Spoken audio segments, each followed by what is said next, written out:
Good evening. Welcome in RNQ Zeno classes. Block number 4, unit number 3, prominent theistic philosophers of India. Introduction: Sankara 788 to 820, Ramanuja 1017 to 1137, Madhava 1238 to 1317, Nimbaraka 1130 to 1200, Aurobindo 1872 to 1950, Ramakrishna Parama,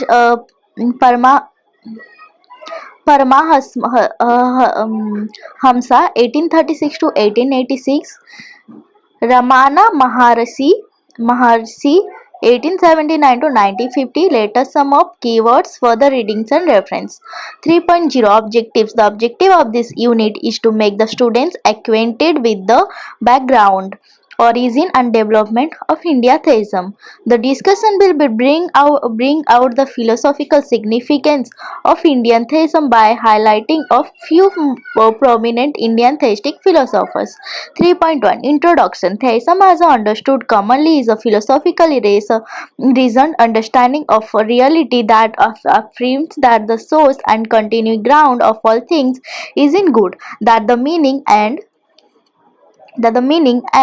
fulfillment of all things lie in their relation to God, and that God intends to realize the meaning and fulfillment. Theism is literally belief in the existence of God.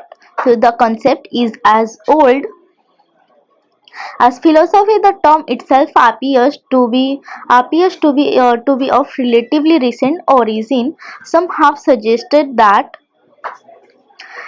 it appeared in the 7th century in England.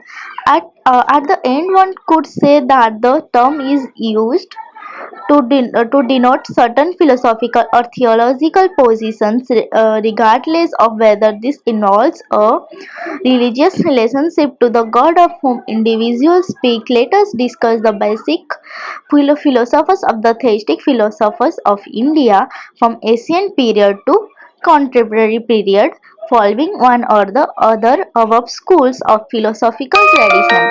3.2 Sankara 788 to 820. Adi Sankara, following the thought of Upanishadic teaches and that of his teacher Gaudapada consolidated on one of the deep theistic philosophers of all time. Advaita was his main philosophy.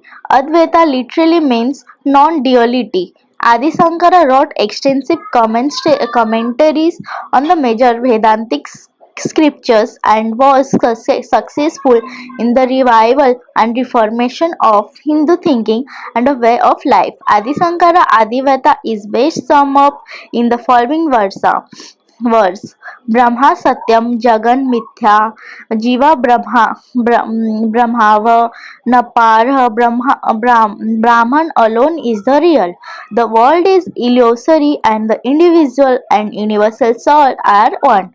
According to this school, the appearance of dualities and difference in this world is an supreme positions of Brahman called Maya. Maya is the illusionary and creative aspect of Brahman which causes the world to arise. Maya is neither existence nor non-exist, but appears to exist temporarily, as in case of any illusion, for example, mirage. In fact, Sankara began his whole deliberation with a sutra author to Brahman Jigansa. Now, therefore, the inquiry into Brahman, a call to free inquiry, which sets the tone for all speculation. When a person tries to know Brahman through his mind, due to the influence Maya, Brahman appears as God Isvara, separate from the world and from the individual. In reality, there is no difference between the individual and soul Jivatman and Brahman. The spiritual practices such as devotion to God, meditations, and selfless action all purify the mind and indirectly helps in pre-receiving the real. The one whose vision is obscured by ignorance, he does not see the non-dual nature of reality, as the blind do not see the resplendent sun. Hence, the only direct cause of liberation itself knowledge which directly removes the ignorance. After realization, one sees one's own self and the universe as the same non-dual Brahman. Existence knowledge is absolute. Adi Shankara had a two-level theory of Brahman, perceiving it as nirguna without attributes but manifesting itself with personal attributes, saguna niguna being ultimately true and saguna false. Sankara mentioned the strict monesium is understand the philosophy of reality. The Brahman world relation in Shankara is explained in the snake and rope analogy, where the illusion is caused by um, mistaking a rope for a snake. Sankara's appeal lays as much in his eri- erudition and dialectical skill as in his being a child prodigy. He lived for barely 30 years, yet he set ablaze the intellectual world of his times. Revamping and revitalizing old concept with great strength. 3.3 Ramanujan 1017 to 1137. Sri Ramanuja was a Vedanta philosopher. Vedanta means the end of the Vedas and refers to the philosophy expressed in the portion of the Veda, also known as Upanishad, born in Tamil Nadu in 1017 CE. At his earlier state, the studied Advaita Vedanta, absolute idealistic monism under the monist teacher Yadava but in later period he disagreed with this teacher and went on to propagate vi- uh, Vishishtad Vishishtaveta philosophy. He was a great thinker, philosopher, and spiritual exegete. He is seen by Vaishnava sects of Hinduism as the third and most important teacher, Acharya. He got his initial inspiration for Yamunacharya, who inspired him to teach the doctrine of Sarangati, surrender to God, as the means to reach moksha. To write Vishishtadvaita Vasya for the Brahma Sutras of Vasya, and then to perpetuate the philosophy of Pasara, the author of Vishnu Purana. Main tenets of Ramanuja's philosophy. Main tenets of Ramanuja's philosophy. From the outset, it should be noted that Ramanuja's philosophy is referred to as Vishishtadvaita because it combines Advaita, oneness of God, with Vaisisa attributes. Adi Shankara had argued that all qualities of manifestations that can be perceived are unreal and temporary. On the other hand, Ramanuja believed them to be real and permanent, and under the control of the Brahman, God can be one despite the existence of attributes because they can't exist alone. They are not independent entities. Ramanuja taught Vasishtavata qualified non-dualism that states that the world and Brahman are united, like a soul and body. He acknowledged the existence of difference and believed that the identity of an object as a part was as important as the unity of the whole. The theology exposed by him posits that Brahman is not devoid of attributes but is expressed as personal as opposed to impersonal. According to him, qualities are real and permanent incarnate and under the control of Brahman. Brahman can be one despite the existence of attributes because they can't exist alone. They are not independent entities, they are prakaras or modes. Sesa or the accessories and Niyama or the control aspects of the one Brahman. In this philosophy, Isvara has two inseparable prakasa, which the world and the lives. These are related to him as the body is related to the soul. They have no existence apart from him.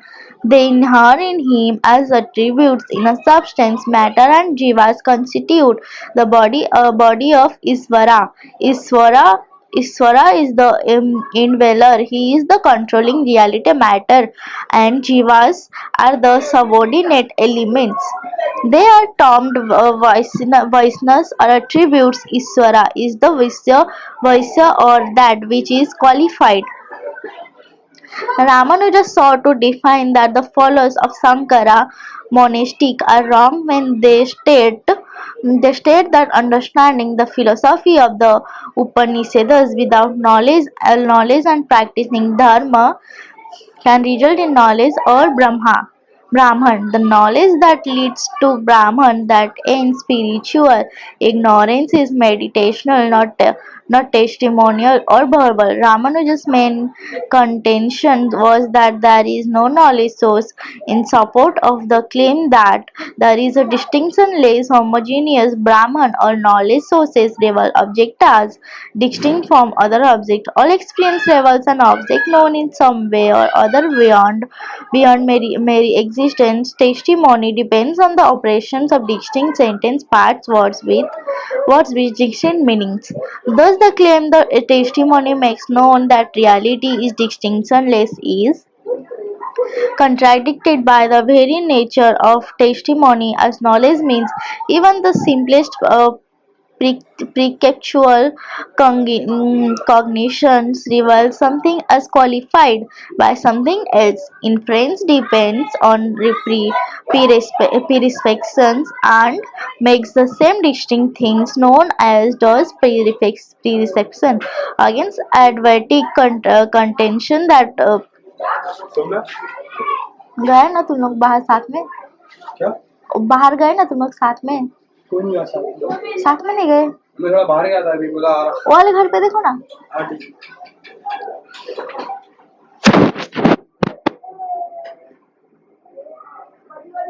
of something else. Inference depends on perception and makes the same distinct things known as does perception. Against arbitrary contention that perceptions can't make known distinctness but only homogeneous beings since distinctions can't be defined well. Sorry.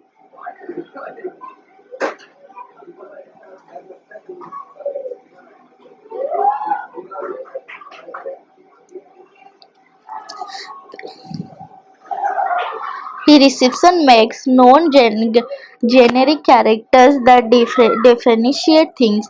According to Ramanuja, remembering could not be distinguished from perceiving because that would be only the only object being, and no one would be deaf or blind.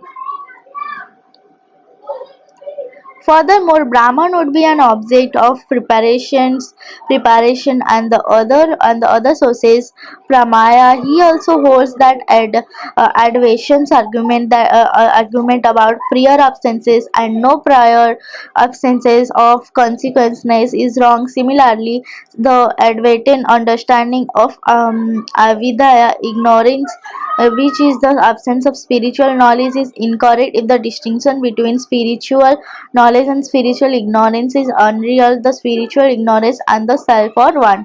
A few objects are Ramanuja to Adi Sankara. 1. The nature of avidya. Avidya must be either real or unreal. There is no other possibility. The neither of these is possible. If avidya is real, non-dualism collapses into dualism. If it is unreal, we are driven to self contradictions or infinite regress. 2. The incompatibility of avidya. Adventist claims that Avida is neither real nor unreal but incomparable, univocable. All cognitions is either of the real or the unreal. The Adventist claim lies in the face of experience. Accepting it would call into question our cognitions and render it unsafe. 3. The grounds of knowledge of Avedya. No pramana can establish Advaita in the sense the Advaitin requires. Advaita philosophy presents avidya not as a mere lack of knowledge, as something purely negative, but as an obscuring layer which covers Brahman and is removed by true Brahma Vidya. Knowledge of Brahman Avidya is positive, necessary, not mere ignorance. Ramanuja argues that positive necessity is established neither by perceptions, not by inference, not by scriptural testimony. On the contrary, Ramanuja argues all cognitions is of the real. For the locus of avidya, where is the avidya that gives rise to the false impression of the reality of the perceived world? There are two possibilities. It could be Brahman's avidya or the individual jiva. Neither is possible. Brahman is knowledge. Aveda can't coexist as an attribute with a nature utterly incompatible with it, nor can the individual jiva be the locus of avidya. The existence of the individual jiva is due to avidya. This would lead to a vicious circle. 5. Avida's obscuration of the nature of Brahman. Sankara would have us believe that the nature of Brahman is somehow covered over or obscured by avidya. Ramanuja regard this is an absurdity, given that Advaita claim that Brahman is pure self, luminous consciousness. Obscuration must be either preventing the originations of this impossible, since Brahman is eternal, or the destructions of it equality absurd. Observe 6. The removal of avidya by Brahma Vidya. Advaita claims that avidya has no beginning, but it is terminated and removed by Brahma Vidya. The intuition of the reality of Brahman as pure or undifferentiated Nirguna Brahman, arguing that whatever exists has attributes. Brahman has infinite auspicious attributes. Liberation is a matter of divine grace. No amount of learning or wisdom will deliver us. 7. The removal of avidya. For the Advaitin, the bondage in which we dwell before the attainment moksha of moksha is caused by Maya and avidya, knowledge of reality. Brahma Vidya releases us. Ramanuja, however, asserts that bondage is real. No kind of knowledge can remove what is real. On the contrary, knowledge discusses the real, it does not destroy it. What exactly is the saving knowledge that delivers us from bondage to Maya? If it is real, then non-duality collapses into duality. If it is unreal, then we face an utter absurdity. Some of Ramanuja's most important philosophical works include Sri Bhasya, a commentary on Vedanta Sutras, Vedanta Sara, Essence of Vedanta, Vedartha Sangraha, a resume of Vedanta, Vedanta Deepa, the light of Vedanta, Gita Vaisya, a commentary of the Bhagavad Gita. 3.4. Madhav Madhava 1238 to 1317. Madhavacharya was the most fictioning of the Hindu sage philosophers and one of the greatest theistic thinkers of all time. He was an Indian Wittgenstein whose rapper sharp critiques matched his memorable and profound aphorism. More to the point, he was an intellectual judge, a juggernaut who single-handedly reversed the slide toward monism and re-established theism as a dominant force. Born near Udupi in South India, he left his family at the age of 16 to take up life as a religious ascetic. From beginning, Madhava would believe only in his experience and the principles of reason, rejecting Advaita on national, rational and religious grounds. He systematically laid out the case for theism, eventually convincing even his own guru. By the time of his death, he had written 37 books, converted the most prominent Advaita scholars in India to theism, and assembled great disciples to carry on his work. Madhavacharya's task was twofold: one, to show that theism is taught by experience, reason, and the Hindu scriptures; to refute the monism that was popular in his time. He was motivated by four principles. One, the determinations of remain true or experience above all in the spirit of science. Two, a commitment to sound reason. Three, a fervent devotion to a personal God that drove all his actions. Four, fearless intensity, expounding his vision in the most hostile environments. The underlying them in all Madhavacharya's work was his famous expositions of the five different: one, the difference between the Jiva soul and Iswara creator; the difference between Jada insentient things, example matter and Iswara; three, the difference between various lives; the difference between Jada and Jiva and the difference between various Jadas. Madhavacharya presented a very simple vision of the world. It was clear to him that there were differences and distinctions in the world.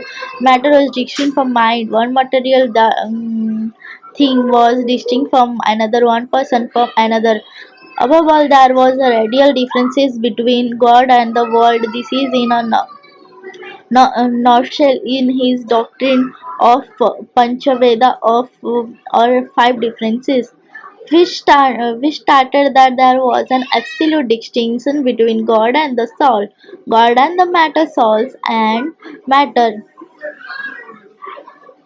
each individual soul and another, and each material thing and another. There is an unvisible gulf between God and all other beings, because God is the only independent reality. The theme of difference, individuality and uniqueness is fundamental in Madhavacharya's thought, as it was for John Donne's Scotus in the West. But the very fact that something is what is science, Madhacharya, it is obviously different from everything else, and this is shown to us by both reason and our sense. The substance of each particular thing is a unique combination of many properties, while many other things could possess these same properties. The difference between each and everything is the uniqueness of the specific combination of properties. At the very least, there is a difference in location for physical things. The source of all these properties and their unique combination is God, the great inventor and sustainer. God himself, said Madhavacharya, is the determining cause of the distinctive natures of the various tastes, their essence and their characteristics themselves in a spatial sense. It is not to be understood that the spatial characteristics and essence are determined by the interesting nature of the substances themselves, but far from it. Not only the substances, but the respective essence and characteristics, and the characteristics of those characteristics themselves are all derived from his immanent powers and presence in them. In understanding the five differences, we come up grasp the properties of all the things in the world and the relationships between them. Most important of all, we come to realize our total dependence on God. Starting with the five principles, Madhava focusing attention on three areas. One, how we know. We are able to know what is the case about things through three sources: experience, reason, and divine revelation. The primary guarantor of truth and certainty in our coming to know something is a capability he calls saksi.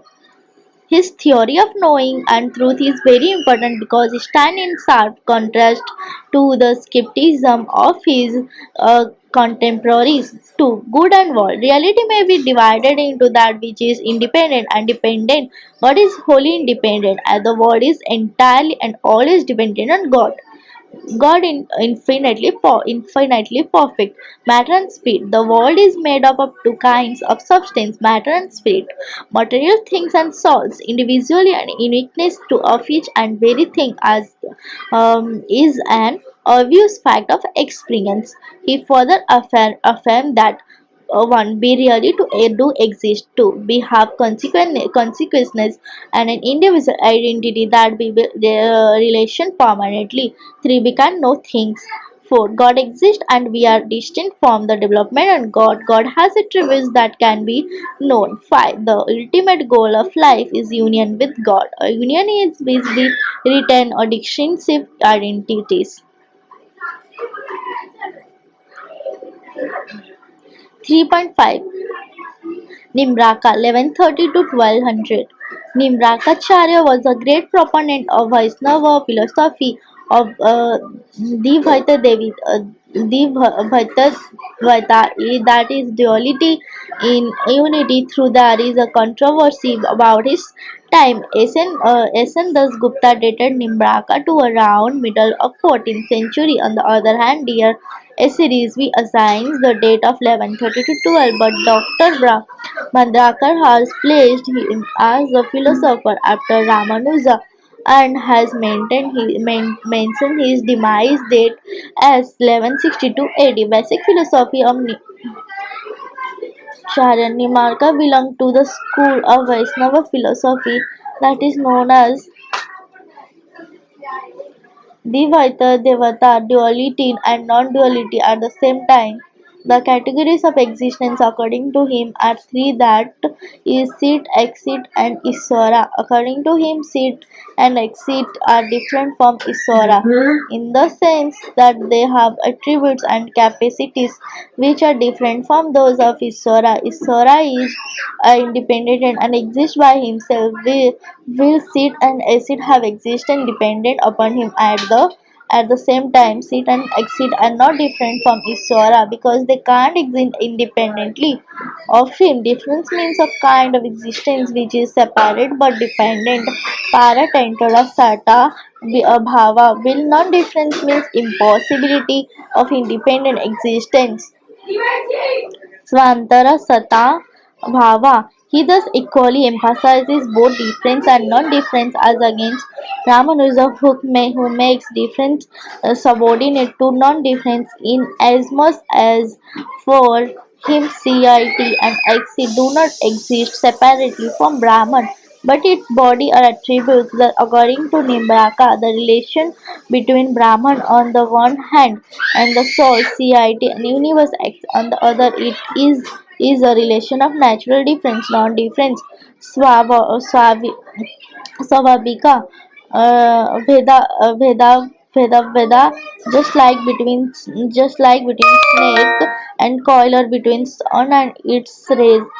Just the coil is nothing but the snake.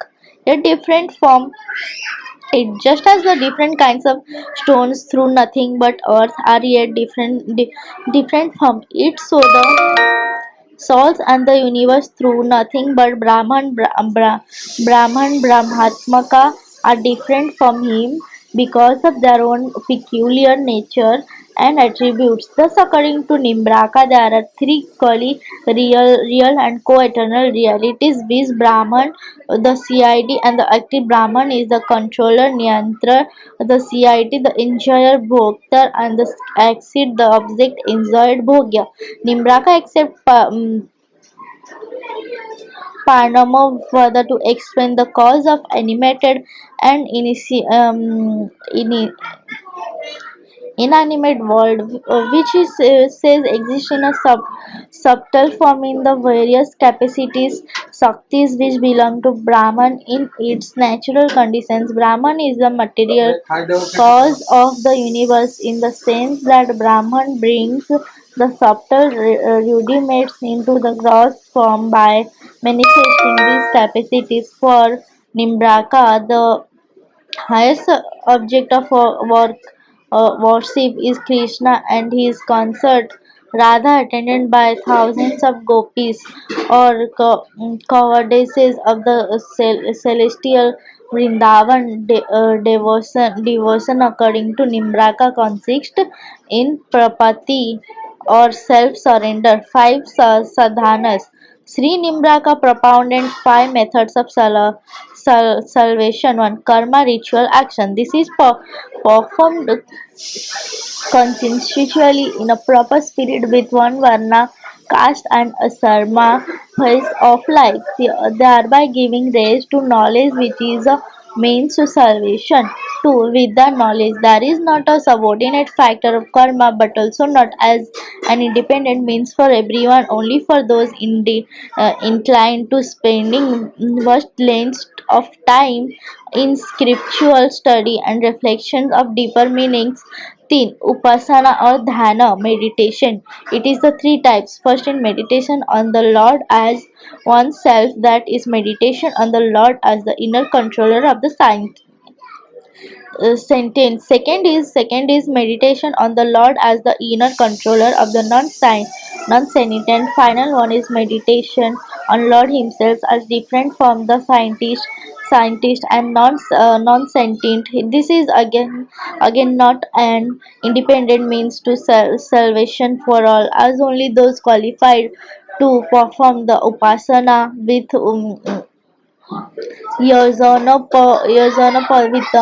Pavitam can perform this sadhana. 4. Prapati, surrender to the Lord. This is devotion and surrender to the Lord God as Sri Radha Krishna. This method of attaining salvation, known as Prapati Sadhana, contains elements of all the other means and is most importantly available to us.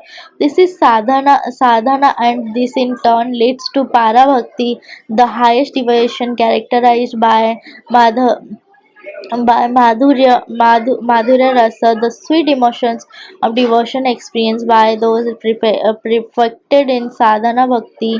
uh, 5. Gurupasati. This is the devotion and self surrender to Guru, best realized as a part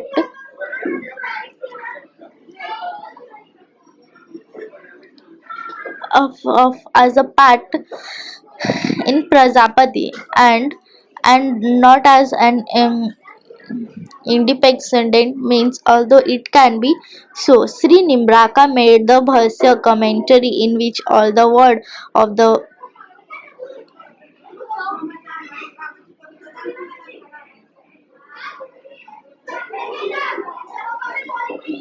all the words of the verses are used in contradictions to a tika, which is more free commentary of the Brahma Sutra on his Davata Vedanta principle of dualism, non-dualism, in his famous book Vedanta Parijata Saurabh 3.6.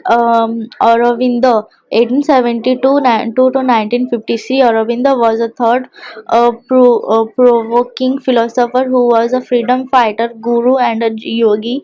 The central theme Aurobindo's vision in the evolution of human life into life divine. According to him, human being is a transitional being. Human being is not final. The step from man of Sumrim is the next approaching achievements in the earth's evolution. It is inevitable because it is at once the intention of the inner spirit and the logic of nature's process. His main philosophical writings are the life divine and the synthesis of yoga, while his principal poetic work is Savitri, a legend and a symbol.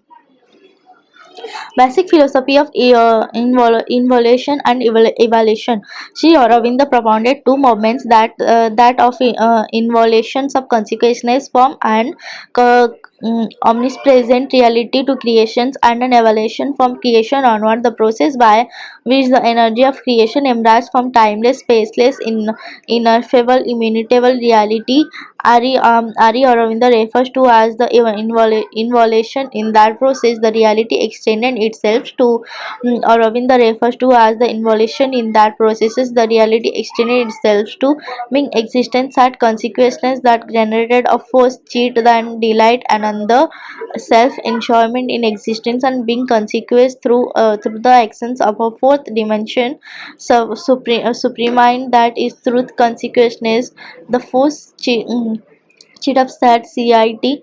Another was divided into divine knowledge and will, eventually formulating as an invisible energy that would become the source of creation through its own willful self absorption of consciousness. The universe world begin as in consistent material existence, the process of consequence existence emerging out of the inconscient is referred as evolution. Initially it emerges gradually in the stages of matter, life, and mind.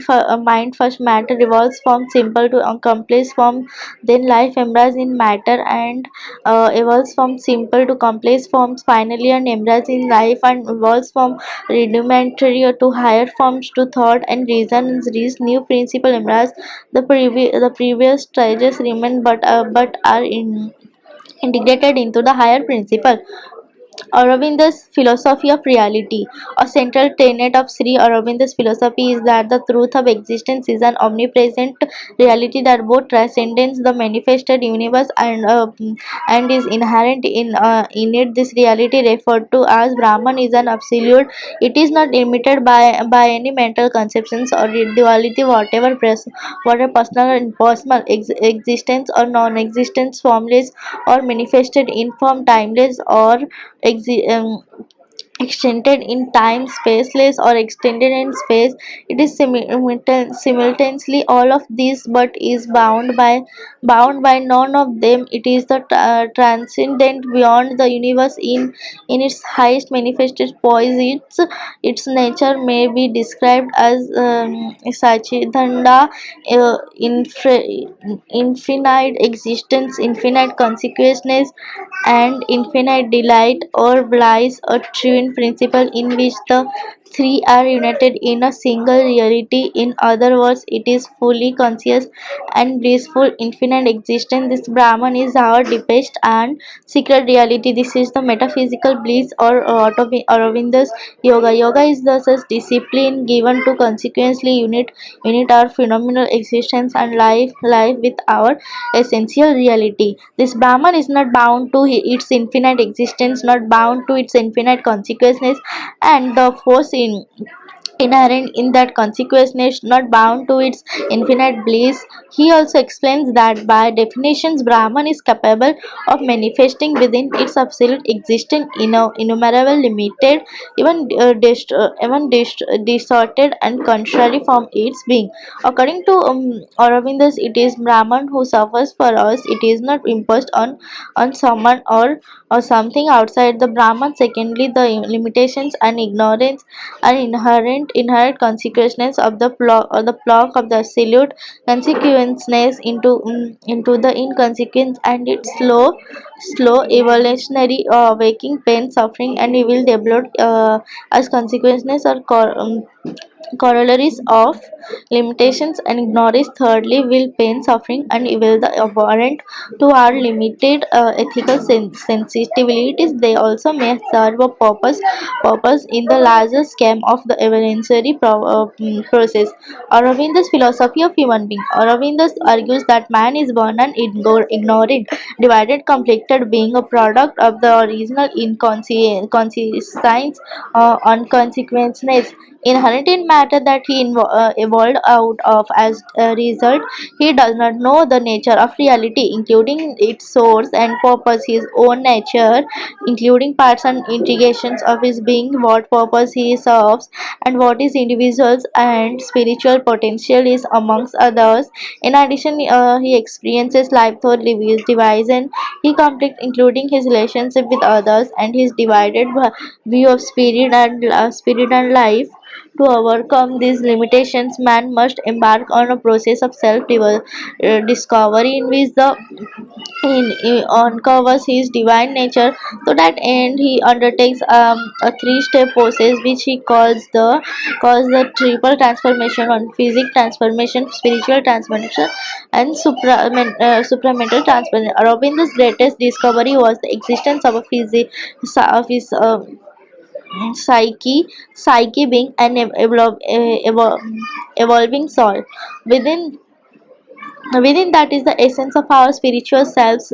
If we force our way into the deepest parts of our being, the subliminal realm, we will come upon a personal evolving soul. From this psyche being, we can overcome the limits of consciousness of the individual human. From there we receive our true nature and essence. We become more aware of our surroundings. We become one with others and life. We experience an inner guide that influences us to move in the right directions and catches our negative propensities as they arise on the surface. We come in touch with the transcendent reality. The development of human society and world culture is another important aspect of Aurobindo's future vision. In his book The Human Cycle, Aurobindo described the various stages of the development of human society which have led to the present subjective as that is beginning and the possibilities of a future spiritual age. The spiritual age would be characterized by the dominance of a spiritual idol and trend in the world culture. 3.7 Ramakrishna Paramahansa 1836 to 1886. Ramakrishna Paramahansa was a Bengali religious leader, a worshipper of goddess Kali. He was a teacher of Advaita Vedanta of Hinduism and preached that all religions led to the same goal, placing spiritual religion over blind ritualism. The Hindu Renaissance that India experienced in the 19th century may be said to have been spurred by his life and work through.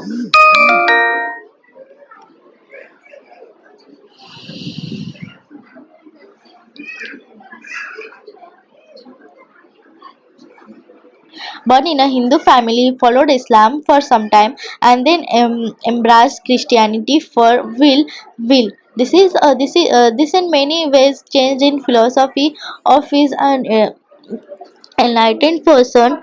The Vaishnava Bhakti tradition speak of five different moods, referred to as bhavas, different attributes that a devote can take up to express his love for God. They are Santa, the peaceful attitude; Dasya, the attitude of a servant; Sakya, the attitude of a friend; Vaisalya, the attitude of a mother toward her child; and Madhura, the attitude of a woman towards her lover.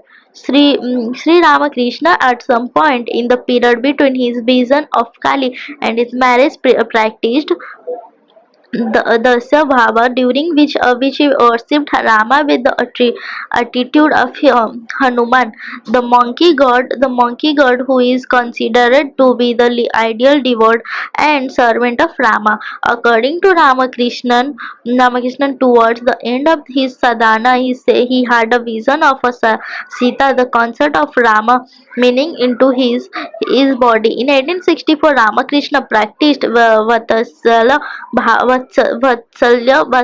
Bhava under Vaishnava Guru Jatadhari. During this period, the worship of metal images of Ram as a child in the attitude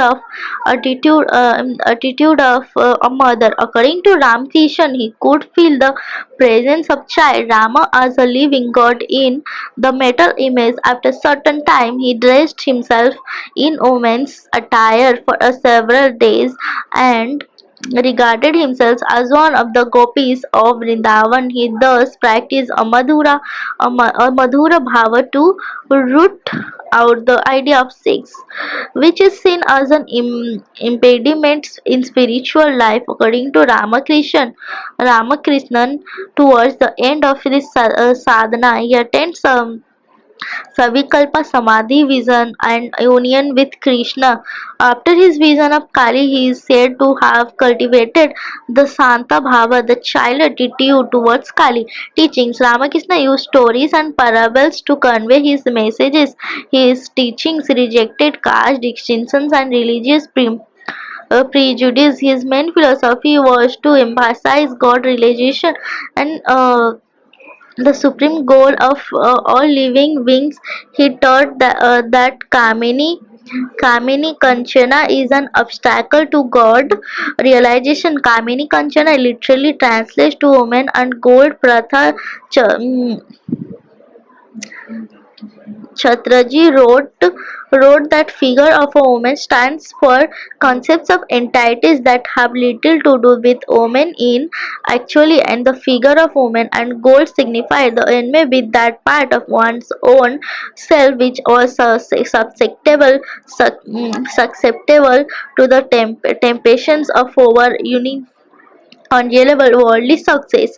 Ramakrishnan's mystical realization, classified by Hindu tradition as Nirvikalpa Sanadhi, that is constant meditation, thought to be absorption in the all encompassing consciousness, led him to believe that the gods of the various religions are merely so many interpretations of the absolute, and that the ultimate reality could never be expressed in human terms. This is an agreement with the Rig Vedic proclamations that truth is not one but six call it by many a name.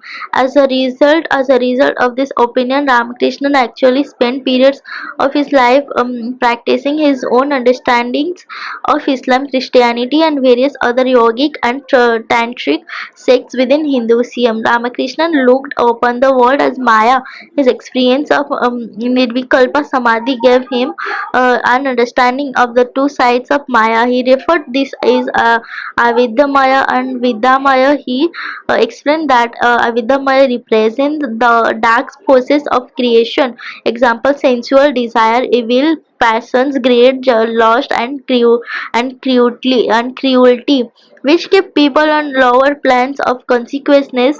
These forces are responsible human entrapment in the cycle of the birth and death, and they must be fought and vanquished. Vidamaya, on the other hand, represent higher forces of certain examples, spiritual virtues, enlightening qualities, kindness, purity, love, and devotion, which elevate human beings to the higher plans of consciousness. He concludes that with the help of Vidamaya, devotees can rid of themselves Vidamaya and achieve the ultimate goal of becoming Mayatita, that is free from Maya. The four key concepts in Ramakrishnan's teachings were the following: the oneness of existence, the divinity of human beings, the unity of God, the harmony of religions. Ramakrishna practiced several religions, including Islam and Christianity, and thought that in spite of the difference, all religions are valid and true, and they lead to the same ultimate goal, God. Ramakrishna thought that Jatra, Jib, Tatra, Sib, wherever this is a living being, there is Shiva. His teaching Jiva Daya Noy Shiv Gana Jiv Seva, not kindness to living beings but serving the living being as Shiva himself, is considered as the inspirations for the philanthropic work carried out by his chief disciple Vivekananda. Tripuntate Ramana Maharishi, 1879 to 1953. Ramana Maharishi was born in a village called Trucholi near Rupakoti Madhuri in Tamil Nadu. He mentioned that the purest from his teachings was the powerful silence which radiated from his presence, and quoted the minds of those attuned to it through his primary teaching associated with non-dualism, Advaita Vedanta, and Jnana Yoga. He recommended bhakti to those he saw were fit for it, and gave his approval to a variety of paths and practice. Basic teachings of Rama Maharishi. Ram, Ram, Ramana's teachings about self-inquiry, the practice he is most widely associated with, he been classified as the path of knowledge, Jnana Marga. Janana Marga. Through his teaching is consistent with and generally associated with Hinduism, the Upanishads, and Advaita Vedanta. There are some differences with the traditional Advaitic schools, and Sri Ramana gave his approval to a variety of paths and practices from various religions. His earliest teachings are documented in the book None Here Who Am I, first written in Tamil. We can describe his philosophy in the following manner. For one, as the living beings desire to be happy always without mastery, as in the case of everyone, there is absolute supreme love for oneself, and as happiness alone is the cause for love. In order to gain that happiness, what is in our nature and which is experienced in the state or to deep sleep where there is no mind, one should know oneself. For that, the path of knowledge, the inquiry of the form, who am I, is the principal means. 2. Knowledge itself is I. The nature of of this knowledge is existence, consequences, beliefs. 3. What is called mind is a wondrous power, existence in self. It projects all thoughts. If we set aside all thoughts and see, there will be no such thing as mind remaining separate. Therefore, thought itself is the form of mind. Other than thoughts, there is so such thing as the world. For of all the thoughts that rise in the mind, the thought I is the first thought. 5. That which rise in this body as I is the mind. If one inquiries in which place in the body does the thought I rise first, it will be known to be in the heart. Spiritual heart is to the right from the center of the chest. Even if one intensely thinks I it will lead to that place self. The mind will subside only by means of the inquiry who am I.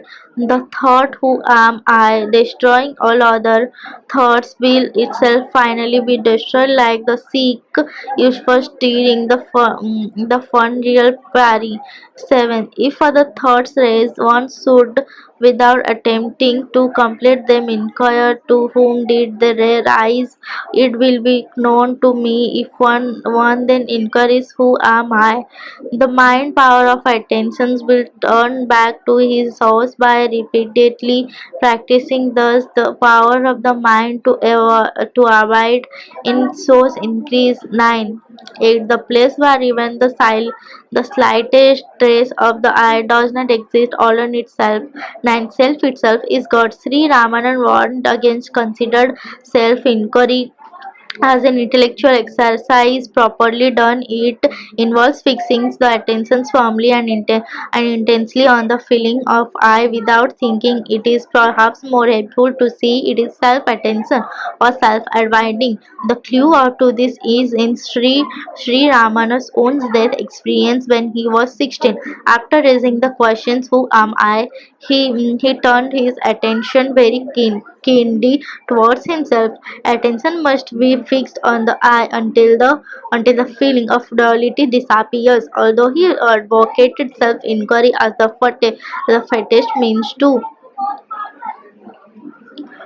realization, he also recommended the path of bhakti and self-surrender to one's deity or guru, either concurrently or as an adequate alternative, which would ultimately converge with the path of self-inquiry. Sri Ramana followed the basis of Advaitic school of thought. However, he differed from his school on certain issues. Advaitic schools recommended a negationalist nati, no, not this, not that, not this path or mental affirmations that the self was the only reality, such as I'm a Brahman or I am he. Will Sri Ramana advocated the inquiry, none near who am I. Furthermore, unlike the traditional Vedic school, Sri Ramana strongly discouraged most who came to him from adopting a austere lifestyle. In other words, the traditional Vedic non-dualistic school advocates elimination of all that is non-self, the five sets, until only the self remains. The five causes or sets that hide the true self are material, vital, mental, knowledge, and blissful. Sri Ramana says inquiry in the form "Who am I?" alone is the principal means to make the mind subside. There is no adequate means other than self-inquiry. If controlled by other means, mind will remain as if subsided but will rise again. His method of teaching was characterized by the following. He argued the people who came to him to practice in inquiry. He directed people to inward rather than seeking outside themselves for realization. He viewed all who came to him as the self rather than as lesser beings. He never promoted or called attention to himself. Interested, Sri Raman remained in one place for 54 years, offering spiritual guidance to anyone of any background who came to him and asking nothing in return. He considered humility to be the highest quality. He said his deep sense of peace once felt around in Siri was the surest indicator of the spiritual state. The equality towards all was a true sign of liberation, and that what a true Siri did was always for others, not themselves. 3-point line letters in this unit of the prominent thinkers of theism in India. We have first of all summarized the meaning of theism in India philosophical context. Secondly, we gradually analyzed the basic philosophy of theism. Against theism, we took resort to the few prominent thinkers in that line of thought. We began from Ramanuja's Vasistha Devatas, and then saw how Madhava differed from Ramanuja, who is most fascinating of the Hindu sect philosopher and one of the greatest theistic thinkers of all time. Madhava, by rejecting Advaita on national rational of religious grounds, systematically laid out the case of for theism. Rather, Nimbraka, with his Dvaita duality in unity, assessed the significance of theism. He equally emphasized both difference and non-difference, as against Ramanuja, who makes difference subordinate or non-difference as much as for him seat and side do not exist separately from Brahman, but his body or attributes. In the following period, we seen Aurobindo synthesizing Eastern and Western theism with the philosophy of involution and evolution. The central tenet of Aurobindo's philosophy is that the truth of existence is an omnipresent reality that both transcends manifested universe and is inherent in it. This reality referred to as Brahman as an absolute which is not limited by any mental conception of duality.